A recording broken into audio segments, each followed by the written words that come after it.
Olá! Hoje a gente vai mergulhar num tema que, olha, todo mundo acha que domina, né? A intuição. Mas a ideia aqui é deixar de lado aquele conceito de um simples palpite ou de um sexto sentido meio misterioso. As fontes que temos hoje, que são trechos de O Livro dos Médiuns e textos de Emmanuel, propõem algo, assim, bem mais profundo. A intuição como uma forma de comunicação mesmo, uma transmissão de pensamento. Exatamente. E a nossa conversa aqui é para tentar desvendar o que essa visão chama de mediunidade intuitiva. E o ponto de partida já quebra uma imagem clássica. Não é, sabe, aquela força fantasmagórica movendo a mão de alguém como a gente vê nos filmes. O processo que eles descrevem é muito mais sutil e, francamente, bem mais interessante. É uma mente se comunicando com outra. Um espírito que transmite uma ideia direto para a alma da pessoa.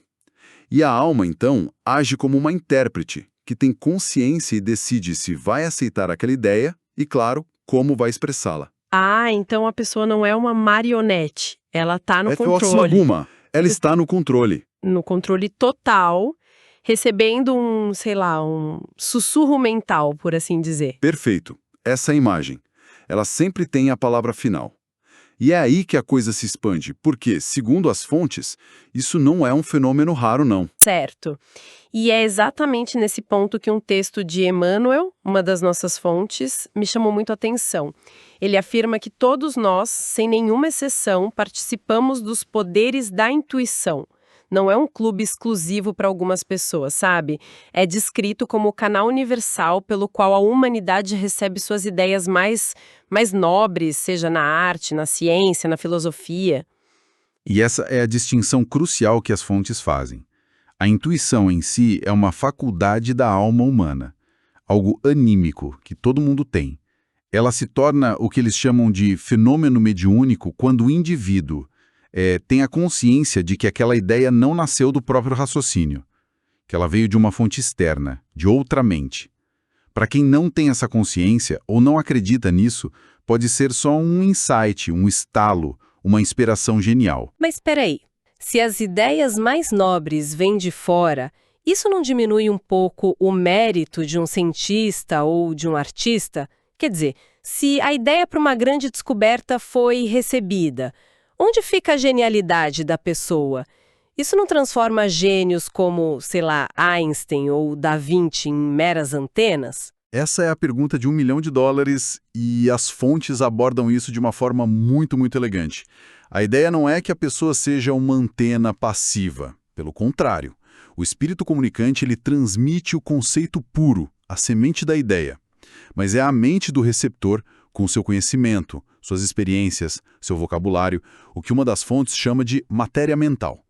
É essa mente que vai dar forma, cor e aplicação prática àquela semente. A ideia de uma sinfonia pode ser soprada, mas sem o conhecimento musical de um Beethoven, ela ia continuar sendo só um som abstrato, entende? A genialidade está justamente nessa parceria, nessa capacidade de traduzir uma inspiração elevada em algo concreto para o mundo. É uma cocriação. Entendi. Então a qualidade da antena e do decodificador é tão importante quanto a transmissão em si. Isso faz bem mais sentido. Mas me leva para outra questão que parece, nossa, ainda mais complicada. Se esse intercâmbio é constante, como as fontes sugerem, como é que eu vou saber, no meu dia a dia, o que é um pensamento meu e o que é uma sugestão de fora? Parece uma tarefa impossível, né? É a dificuldade central. E Kardec reconhece isso abertamente. Ele oferece algumas pistas. Uma delas é que o pensamento sugerido geralmente não é pré-concebido. Ele surge de repente, como um relâmpago, sem uma linha de raciocínio que venha antes. Às vezes ele até contraria diretamente o que a gente estava pensando ou o que é do nosso feitio. É aquele momento em que paramos e pensamos, nossa, de onde veio isso? Sei exatamente do que você está falando. Aquela vontade súbita de ligar para um amigo com quem não falamos há anos, sabe? Ou o impulso de perdoar alguém que nos magoou, que aparece do nada. E logo em seguida, nosso raciocínio habitual, nosso orgulho, vem e diz, que ideia boba, essa pessoa não merece. A fonte sugere que esse primeiro impulso, tão contrário à nossa rotina mental, poderia ser a sugestão externa e positiva. Exatamente essa lógica. E outra perspectiva, atribuída ao espírito André Luiz, complementa isso com uma ferramenta, o autoconhecimento. A sugestão dele é que, ao observarmos nossos próprios padrões mentais, o nosso estilo de pensar, nossas manias, nossos preconceitos, a gente começa a reconhecer a nossa própria frequência de pensamento. E quando surge uma ideia numa frequência muito diferente, seja ela mais elevada ou mais baixa que a nossa, fica mais fácil percebê-la como algo externo. Sem esse autoconhecimento, tudo que aparece na mente parece nosso. E aí mora o perigo. E essa ideia de influência é levada muito a sério. Uma das fontes cita uma passagem de O Livro dos Espíritos que me deixou pensando. A questão 459, que diz que frequentemente são os espíritos que nos dirigem. Nossa, essa afirmação é pesada, hein? Não é às vezes, não é de vez em quando, é frequentemente. Isso muda completamente a percepção de autonomia que a gente acha que tem. É uma afirmação avassaladora, sem dúvida, e ela nos joga diretamente na questão da responsabilidade e do livre-arbítrio. Porque a conclusão imediata poderia ser, então não sou eu. Mas as fontes, assim, todas elas, afirmam o contrário. A sugestão pode vir de benfeitores espirituais que nos inspiram ao bem ou de obsessores que sugerem ideias negativas. A responsabilidade final, porém, é sempre nossa. A gente tem o livre-arbítrio para acolher ou rejeitar a sugestão. Eu gosto da analogia que uma das fontes usa, a da estação de rádio. A sugestão é só uma transmissão disponível no ar. Meu livre-arbítrio está em qual estação eu escolho sintonizar. E se eu aceito uma sugestão e depois outra da mesma fonte, eu estou afinando meu dial para aquela estação, seja ela boa ou ruim, e aí ela fica mais forte, mais clara na minha mente. Perfeita analogia. E é um processo que pode se tornar automático. Se uma pessoa cultiva pensamentos de pessimismo e crítica o dia todo, ela está sintonizando seu rádio mental nessa frequência. Não é de se espantar que ela receba mais e mais ideias pessimistas e críticas, né? A liberdade, segundo essa visão, não se perde na primeira sugestão, mas no hábito de ceder repetidamente a influências que nos diminuem, estabelecendo um processo que as fontes chamam de obsessão. A questão não é se somos influenciados, mas por quem escolhermos ser influenciados. É curioso como a psicologia moderna, de certa forma, descreve o mesmo fenômeno, mas para na porta da explicação. A ciência define a intuição como essa faculdade que nos dá conclusões instantâneas, sem um processo lógico aparente.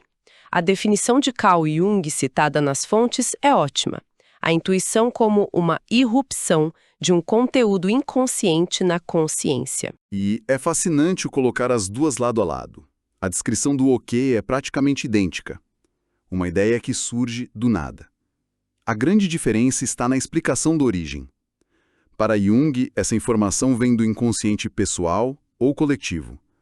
Para a perspectiva das fontes, a mediunidade seria a peça que falta, a explicação para a origem de parte desse conteúdo. Não seria só um acesso ao nosso porão mental, mas um contato real com outra consciência. Então a psicologia e o espiritismo estariam descrevendo o mesmo elefante, só que de ângulos diferentes, onde um vê processamento inconsciente, o outro vê comunicação espiritual. Poderíamos dizer que sim. E isso fica ainda mais claro quando a gente olha os tipos de intuição que a própria psicologia cataloga e que as fontes mencionam.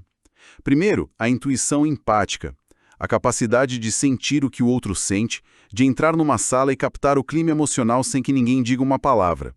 Para um psicólogo, isso pode ser a leitura de microexpressões. Para as fontes, seria uma forma de telepatia, a leitura direta do campo mental da outra pessoa. Depois vem a sensorial, ligada a decisões automáticas. O exemplo do bombeiro que decide não entrar por uma porta segundos antes dela desabar é um clássico.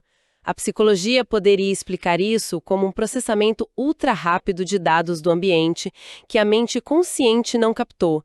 Um cheiro sutil, uma vibração no chão, algo assim. Exato. Já a perspectiva das fontes sugeriria que ele recebeu um alerta de um espírito protetor.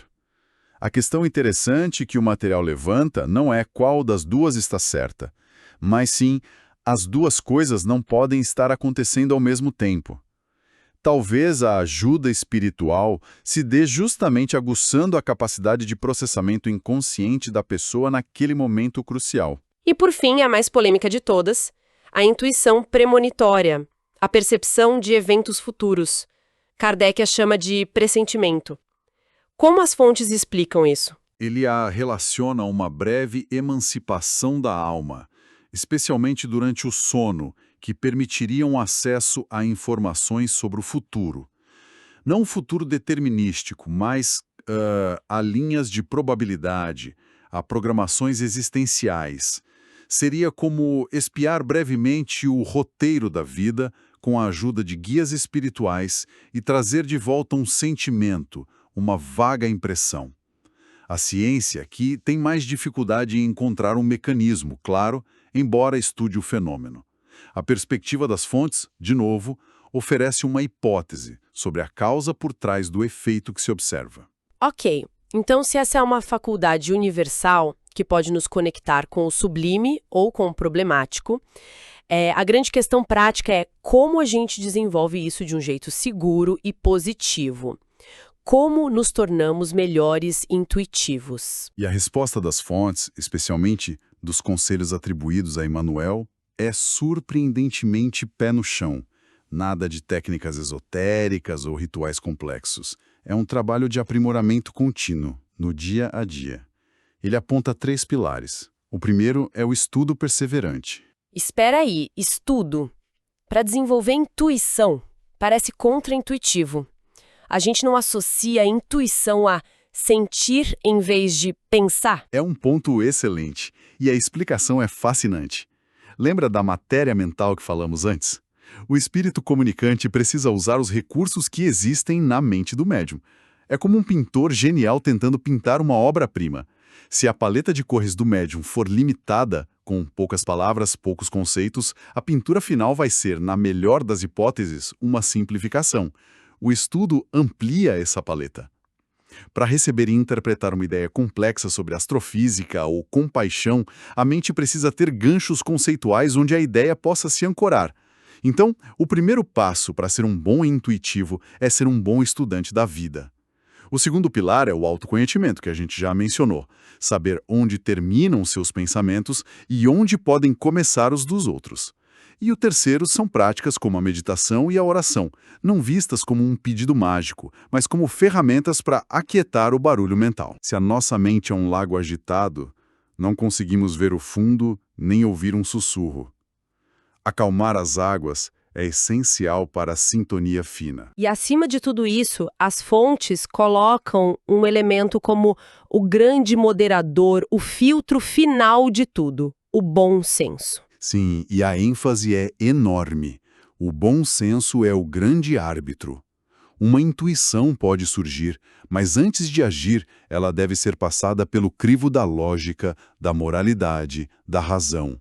A fonte é categórica. Sem bom senso, uma pessoa pode receber uma sugestão, achar que é uma grande revelação e cometer atos ridículos ou prejudiciais. Eles alertam contra a credulidade e o misticismo. O bom senso, descrito como maturidade do senso moral, é o que nos impede de sermos joguetes de qualquer influência que apareça. Ou seja, o desenvolvimento não acontece num curso de fim de semana, mas na vigilância diária dos pensamentos e na aplicação rigorosa do bom senso a cada passo. Não é um dom, é uma disciplina. Perfeitamente colocado. É uma construção diária. Então, se a gente amarra tudo isso, o que temos? A intuição, sob a ótica dessas fontes, deixa de ser um evento raro e se torna o tecido da nossa vida mental.